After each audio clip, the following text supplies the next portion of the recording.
ahora una imagen de hace unos días, exactamente del 11 de junio. Ese día, los jueces y fiscales convocaron un paro de 10 minutos. Ante la puerta de los juzgados de Badajoz, vimos, ahí la ven en primer plano, en el centro, a la magistrada que lleva el caso del hermano de Pedro Sánchez, Beatriz Biezna. Y muy cerca de ella se podía ver una pancarta en la que se decía: la justicia es independiente, no un chiringuito del sanchismo, gobierno dimisión. Una pancarta que portaba un concejal de Vox. Que no me parece que se pueda analizar el punto en el que estamos sin trasladarnos al origen y a la evolución de todo, porque si no, yo por lo menos, una actitud, digamos, equidistante sobre que están en una tensión provocada por las dos partes, yo no lo comparto. Y creo que la crítica a determinadas actuaciones judiciales no solo es razonable, sino necesaria. Es decir, el auto del juez Peinado sobre el señor Bolaños, el último, en el que pide la imputación sobre falsedades, habrá que decir que son falsedades, porque es que se basa en un testimonio que se comprueba y dice: si es que esto no fue así, como ya ha pasado varias veces con el señor Bolaños. Yo no he escuchado respecto al Consejo de Ministros acusar de prevaricación directamente a nadie. Insinuarlo, sí. Otra cuestión es que esa crítica llegue a un punto en el que se diga: oiga, pues bueno, decir que, sobre todo hay que decir que esas que no preguntas hay indicios, que son elucubraciones, que lleva 6 meses pedaleando sobre la nada. Bueno, es que yo creo que es se presentó una perfectamente querella defendible. por prevaricación, creo que no hace falta decirlo. Y sin embargo, cuando sale un querella. juez diciendo que este gobierno es criminal, no pasa nada. Porque hemos escuchado a jueces en activo diciendo unas barbaridades tremendas y es que no se ha abierto ni un expediente disciplinario siquiera. O se ha cerrado, se ha abierto y luego se ha cerrado. Y se ha cerrado inmediatamente. Es decir, que, en fin, y hemos visto una confrontación que se dice es equivalente. No, ha habido una deslegitimación del Tribunal Constitucional desde esferas del Supremo y de la oposición política, pero también desde voces del Supremo. Hemos asistido a eso antes de conocerse siquiera la ley de amnistía. Es que hay que recordar de dónde viene todo este clima que ha sido una estrategia, insisto, de la oposición y de otras esferas de poderes en este país. Que quiere sacar escuchamos antes el tuit del ministro de Justicia y Presidencia, Félix Bolaños. ¿La veis oportuna, no oportuna? ¿Es, digamos, entendible que provoca reacción en la judicatura? ¿No es entendible? Sobre la reforma en sí, lo que sabemos de ella. Sobre la reforma, yo creo que el abrir nuevas posibilidades de acceso que faciliten la llegada a la judicatura de gente que no tiene las posibilidades económicas, etcétera, de permitirse el sistema hasta ahora establecido, creo que es positivo para la judicatura. Estamos siempre hablando de que es el único poder en este país que no ha tenido una reforma profunda en 40 años. Y esto es así. Y segundo, hay partes de la reforma que efectivamente obedecen a elementos dictados, digamos, o sugeridos desde Europa. Y yo no entiendo cuál es la oposición a esos elementos, lo que se hace es traducirlos y ejecutarlos. Yo lo que no encuentro hasta el momento, y lo he buscado, son los argumentos, digamos, sólidos de oposición a esta reforma. No termino de entender en qué perjudican a los actuales jueces y fiscales. Y sobre todo no entiendo que digan que esto es una violación de la independencia de los jueces, porque creo que no tiene nada que ver con eso. No son las conservadoras solo, ¿eh? Francisco de Vitoria no es una asociación conservadora. Es conservadora. Bueno, frente a los progresistas, que son dos asociaciones que están perfectamente identificadas, el resto son o muy conservadoras o medianamente conservadoras. O sea, son conservadoras.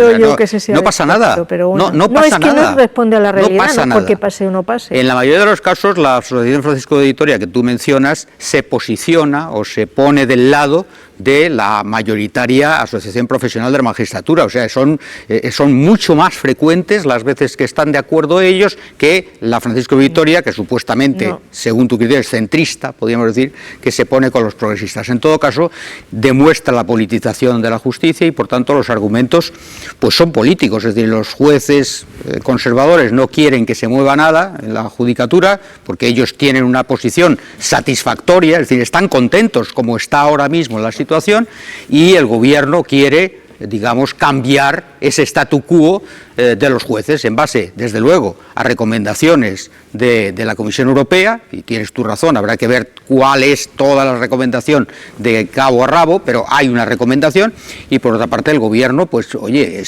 y luego el Legislativo, pues hará los cambios necesarios, los jueces tendrán que cumplir con eso, evidentemente como todo colectivo que se siente agraviado, pasa en el caso de los jueces, puede pasar en el caso de los trabajadores del metal, o sea, evidentemente se sienten agraviados, hacen huelga, por supuesto que están en su derecho, hacen paros, están en su derecho, pero es evidente que son posiciones políticas, en el sentido de decir, yo quiero conservar como está el statu quo actual y me conviene y me gusta y yo estoy cómodo ahí, la APM mayoritaria, y hay otras asociaciones progresistas que dicen, no, esto hay que cambiarlo. Esa es la interpretación política, ¿no? Y no hay otra, un statu quo que se quiere mantener y otras asociaciones que quieren mejorar desde su punto de vista el statu quo, no hay más. Lleva a lo de la apariencia de neutralidad, claro, en un acto, una convocatoria, tenía el tono que tenía y ese cartel tenía el tono que tenía. Yo no sé si esto es compatible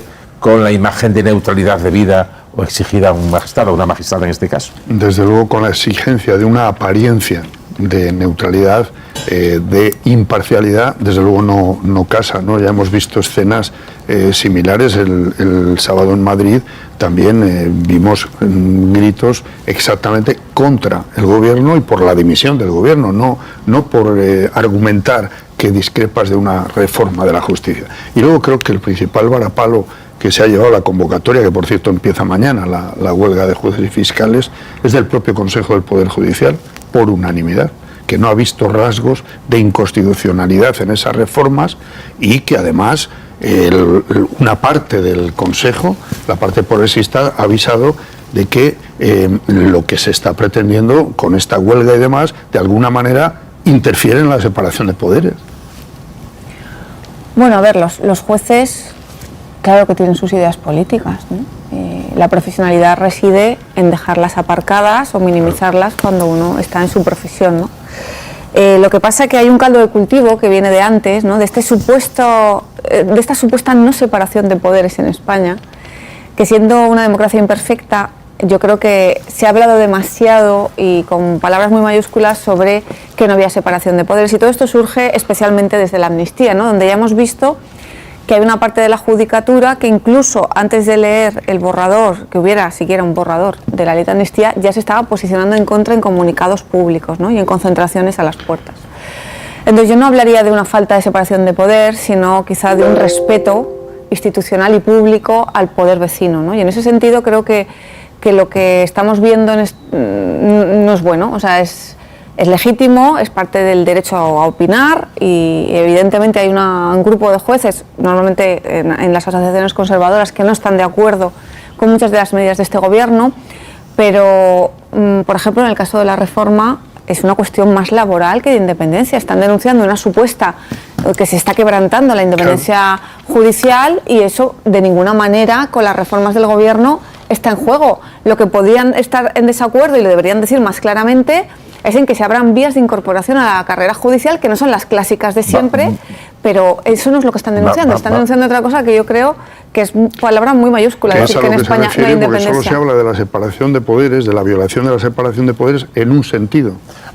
Que también en el otro, respecto al legislativo y al ejecutivo, estamos viendo cosas que, en fin, como mínimo son preocupantes. Vamos ahora, el motivo de esta, vamos a seguir con ese asunto, con esa convocatoria, para que los cuatro es, en España se han producido y en procesos judiciales, incluso muy elevados, recusaciones a miembros de altos tribunales por declaraciones de tinte político que podían afectar. Me acuerdo, por ejemplo, de Pérez Trens, me parece que fue recusado en su día por haber hecho un informe por cuestiones relacionadas, no sé si con el estatuto de Cataluña, con la reforma del estatuto. Bueno, digo que la justicia tiene que serlo y parecerlo al mismo tiempo, y queríamos comentarlo. Y ahora abrimos ya el capítulo sobre qué pasa precisamente con esa convocatoria de huelga cientos de jueces y fiscales, que por cierto comienza mañana. Con unas pruebas que según ellos no cumplen el estándar y el canon. Pero eso no es político. Lo que hay que hacer es que te entrene, porque lo que hay que hacer es que te entrene un juez.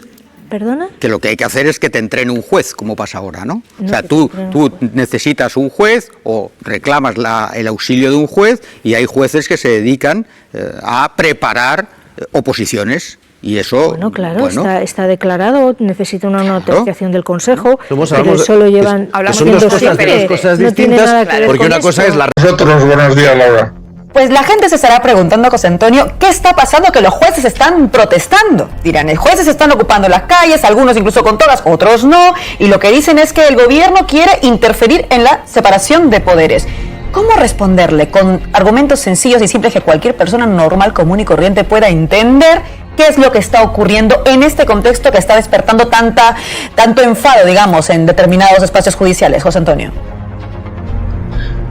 Bueno, estamos contemplando una guerra de unas dimensiones que no eran conocidas hasta el momento presente, peligrosas para el Estado de Derecho.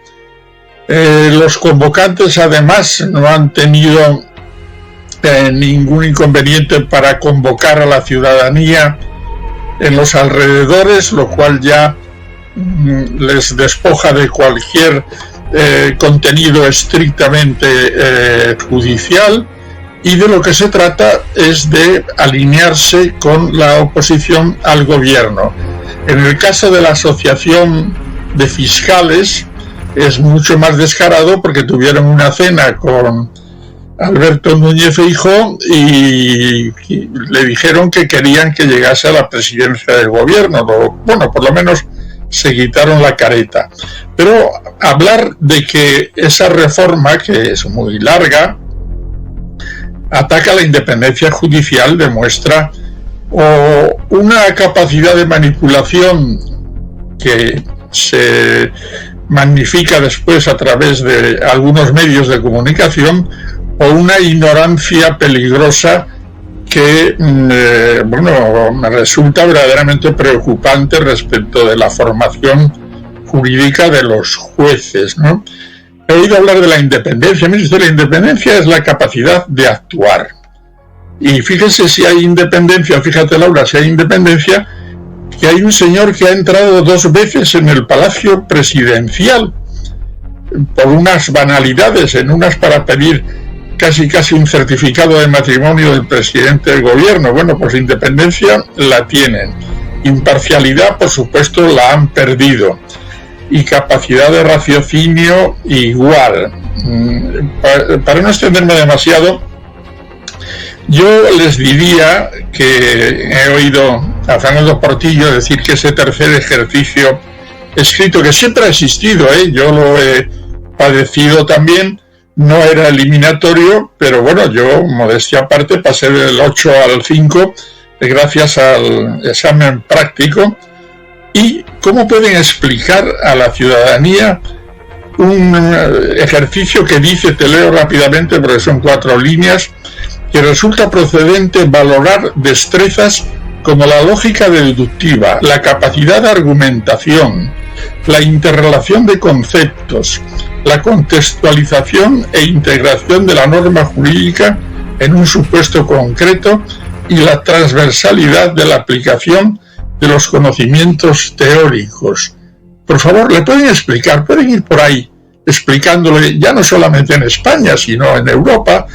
Ahora está muy fácil viajar, sino que se compren un Interrail o alguna cosa de esas, y que vayan explicando por los 27 países de la Unión Europea y los 47 del Consejo de Europa por qué se oponen a esto, que está, por ejemplo, es uno de los elementos claves del sistema francés, que en su momento, ya no ahora, fue el más parecido al nuestro. José Antonio, que todo esto responde de alguna forma a que estamos en una especie de situación donde estamos viendo algo así como una guerra entre este poder importantísimo como es el Poder Judicial y el mismo gobierno. En esa clave te quiero preguntar por otra cosa. Ha habido un debate también un poco más jurídico, pero me interesa saber las implicancias también políticas, y por eso te lo preguntaré, sobre si pueden o no hacer huelga los jueces, porque están convocando una huelga a partir del 1 de julio, es decir, ya. La pregunta es, ¿pueden hacer esta huelga o no? Es verdad que el Consejo General del Poder Judicial ha comunicado ya que no va a implementar sanciones a quienes hagan esta huelga, mientras que el Ministerio de Justicia sí tiene previsto descontarles el salario. ¿Cómo lo ves tú y sobre todo qué implicaciones tendría, por ejemplo, para cualquiera de nosotros o nosotras que está viendo el programa? Bueno, el tema de la huelga lo venimos discutiendo en asociaciones, en debates desde hace muchos años. Yo ahora he llegado a la conclusión que no pueden hacer huelga por una razón fundamental, porque son un poder del Estado, no son funcionarios. Yo no veo a ningún funcionario de la administración pública o de cualquier otro organismo metiendo a gente en la cárcel, disolviendo sus matrimonios, embargando bienes. En definitiva, tienen un poder del Estado que está regulado en el título sexto de la Constitución, y como poder del Estado, pues tampoco puede hacer huelga el legislativo y el ejecutivo. Por ejemplo, rápidamente, el legislativo, los parlamentarios cobran dietas por asistir a comisiones. Pensemos que un grupo decide que le tienen que doblar la dieta y no acceden y se declaran en huelga también. Vamos, por favor, un poco de respeto a la Constitución. Tienen un poder del Estado y los poderes del Estado no pueden hacer huelga.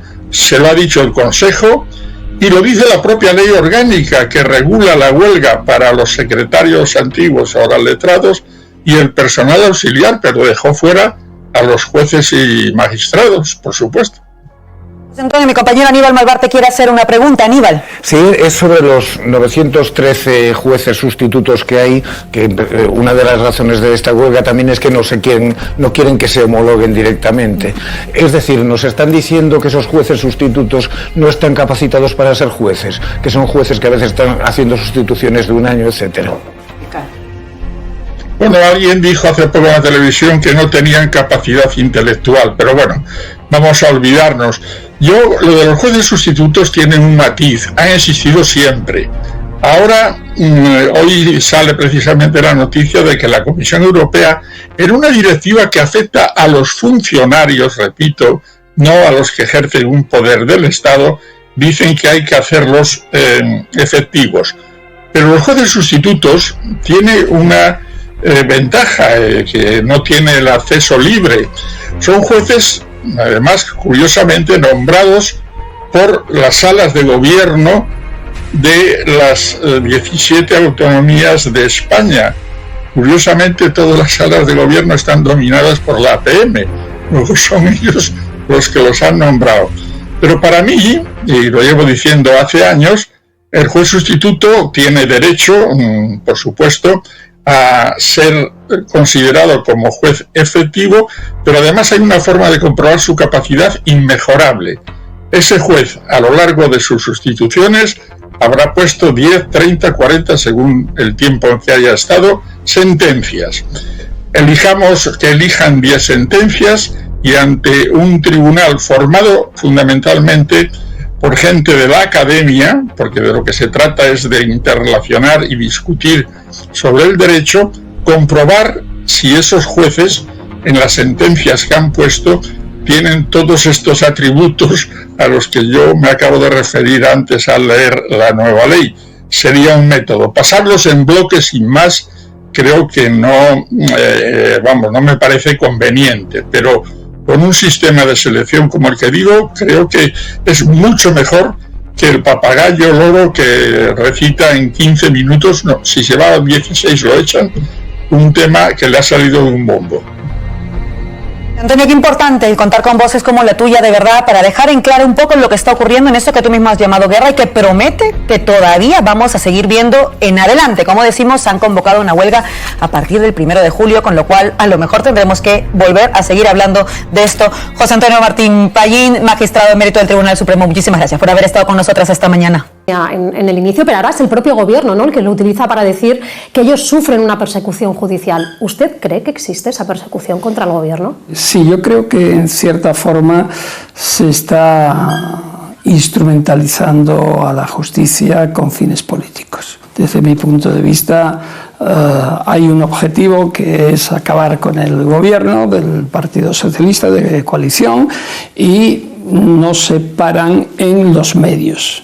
Es muy grave y lo que está ocurriendo es que el Poder Judicial no está tomando las riendas de su propio servicio público y está prestando en algunos momentos y a través de algunos representantes más atención al desarrollo político de lo que ocurre en este país. Señor Garzón, ¿usted cree que ahora mismo en España hay jueces ejerciendo que actúan más como simpatizantes de partidos políticos que como jueces independientes? Yo me atrevería a decir que sí, pero lo dejo en potencial, porque como juez que he sido y me sigo considerando, me es muy difícil aceptar esa afirmación como tal. Yo he dicho siempre que en España la independencia del Poder Judicial está garantizada. El que no la respete es porque no quiere respetarla. Un mensaje en redes del ministro de Justicia, de Félix Bolaños. Dice literalmente: la Unión Europea, dice este tuit del ministro de Justicia, exige regularizar jueces y fiscales sustitutos. Será por concurso oposición extraordinario, garantizando mérito y capacidad, según dictan el Tribunal Supremo y el Tribunal Constitucional. Y añade: cumplimos con la Unión Europea, evitamos sanciones y hacemos justicia a jueces sustitutos que superen el proceso.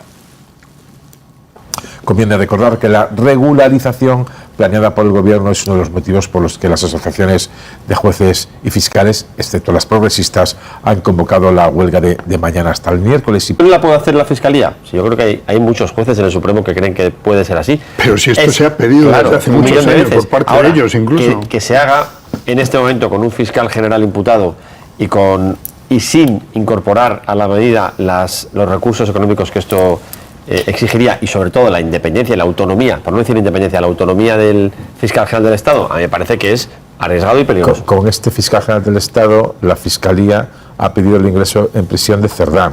Me refiero bueno, que... hombre, ya, claro. Pero digo que... Pero da igual, sigue estando imputado. Empiezo por ti, Ainhoa. Bueno, yo creo que estamos en un contexto en el que hay una tensión que yo no recuerdo. Yo soy la más joven de esta mesa, pero creo que nunca habíamos visto un choque de esta magnitud entre el Ejecutivo y el Judicial. Lo veo bidireccional, lo veo desde la mesa del Consejo de Ministros acusando a jueces de prevaricar e incluso presentando una querella del presidente del Gobierno a través de la Abogacía del Estado contra un juez en concreto por prevaricar, que luego quedó en nada, y desde tribunales de justicia o incluso en autos en los que se hacen algunas calificaciones que no vienen al caso sobre, me quiero referir a la última, la que tenía que ver con Félix Bolaños, hablando de una actitud proterva, bueno, que creo que está fuera de todo lugar.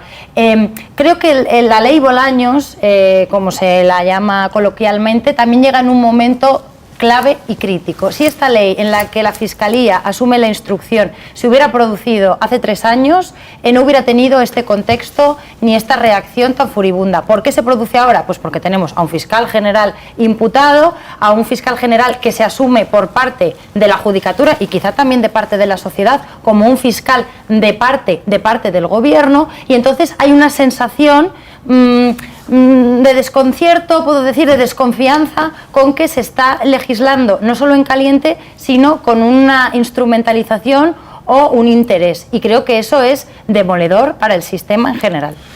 Sí. En este país es muy reciente que se pueda hablar. Incluso hemos sido muy timoratos, yo creo que todos y por supuesto los gobernantes, en criticar sentencias, ¿no?, que eran flagrantemente desconcertantes para la población, ¿no? Y esto de hablar de los jueces y que los propios jueces sean un actor en el debate público es algo muy novedoso y que tiene mucho que ver con la política. Y todas estas reformas, que yo estoy de acuerdo en que puedan ser contestadas, pero yo creo que los jueces, las asociaciones deberían ser más claras y decir, bueno, estamos en desacuerdo no porque sea un problema de que ahora el Gobierno va a interferir en nuestras decisiones o que no vamos a poder dictar justicia, ¿no? Yo creo que la justicia, primero y principal, para ser justa necesita muchísimos más recursos, porque es casos complicadísimos que se llevan a cabo, que a lo mejor solo hay una mañana a la semana para cada caso, o sea, en fin, esto es una de las cosas que convertiría la justicia en mucho más justa, los recursos, y luego que fueran claros en decir, es comprensible también, yo tengo una manera, he vivido una justicia en la que se entraba por una puerta que era un embudo muy pequeño, Y eso genera privilegios, claro que sí. Ahora, si me abren ese embudo, entra gente por otros sitios y no me gusta, no me parece bien, etcétera, ¿no? Pero mezclar todo eso con un debate político del gobierno, nos quiere laminar, etcétera, yo creo que sinceramente no responde a la realidad. Y luego, si los jueces tuvieran un mecanismo de crítica o de enmienda, que no tuviera que ser una denuncia por prevaricación, ¿no? Cuando hay alguna queja, pues que ponga una denuncia por prevaricación. Bueno, antes de eso, hay un Consejo General del Poder Judicial que podía pronunciarse con cosas que podía haber sido extremadamente crítico y no lo ha sido, ¿no? Yo creo que también el orgullo del juez y el buen nombre del corporativismo es también decir cuando las cosas se hacen bien, pero también cuando se hacen mal, y esto no lo hemos vivido todavía. Bueno. Que Montesquieu hablaba de más cosas, hablaba de un triángulo. Siempre se habla en el sentido de que el gobierno no debe interferir en los jueces, que deben tener total independencia. Pero es que decía otra cosa, que nunca se dice, y es que hay que tener mucho cuidado con el imperio de los jueces, porque probablemente sea la peor de las dictaduras. Esto también lo decía, es decir, que los jueces no deben entrar en el legislativo. ¿Por qué digo esto? Pues porque, bueno, pues esta mujer, pues el contrato de su hermano y tal, los jueces no ven ahí tráfico de influencias. Entiende que es casual. Pero es que se da una circunstancia, y es que el hermano ha tenido contratos allá donde ella ha estado. Contratos que estamos hablando de dinero público. Y solo cuando estaba ella. Si ella llega a un sitio y ahí su hermano tiene un contrato. Se va y nunca vuelve a tener un contrato. Se dedica a cosas de electricidad y cosas así, con lo cual podría seguir el hombre si es... No, es que solo saca contratos allá donde está su hermana. Entonces quiero decir que podemos comer ruedas de molino, todas las que quieras, pero te tienes que poner implantes, macho.